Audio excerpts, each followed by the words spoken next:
right, 10 minutes after 5 o'clock, getting started on this Monday morning. And boy, oh boy, we're getting some daylight, aren't we? Yeah, you can definitely tell outside. We're now only a month away from our longest daylight day of the year. That's going to happen later on in June. The sunrise this morning is going to be about 9 minutes after 6 o'clock. So that'll be starting up real soon. We'll be seeing some daylight, and then our sunset pushed all the way back to 8:53 in the evening. Taking a live look here, was hoping we'd get maybe just a glimpse of a little daylight on the horizon. Not quite yet.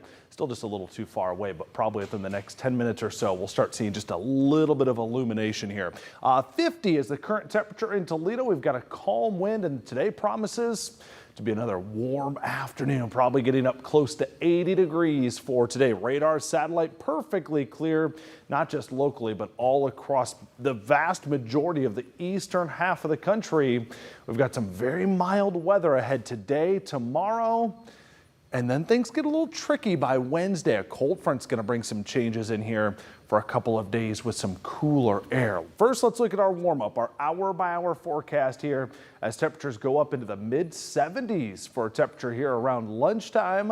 How about this? By late this afternoon, we're talking up into the low 80s. So very comfortable conditions. We've got a little bit of a lake shadow there with a northeast breeze, so Port Clinton, Oak Harbor.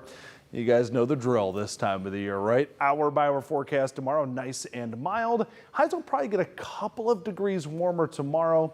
We'll say into the lower 80s for a high temperature. Rest of your extended forecast. Remember I said there's some changes ahead, specifically looking at Wednesday. A cold front that comes through in the afternoon is going to drop us from the upper 70s, maybe as cool as the low 60s by late in the afternoon. So be prepared for that with a pretty stiff breeze.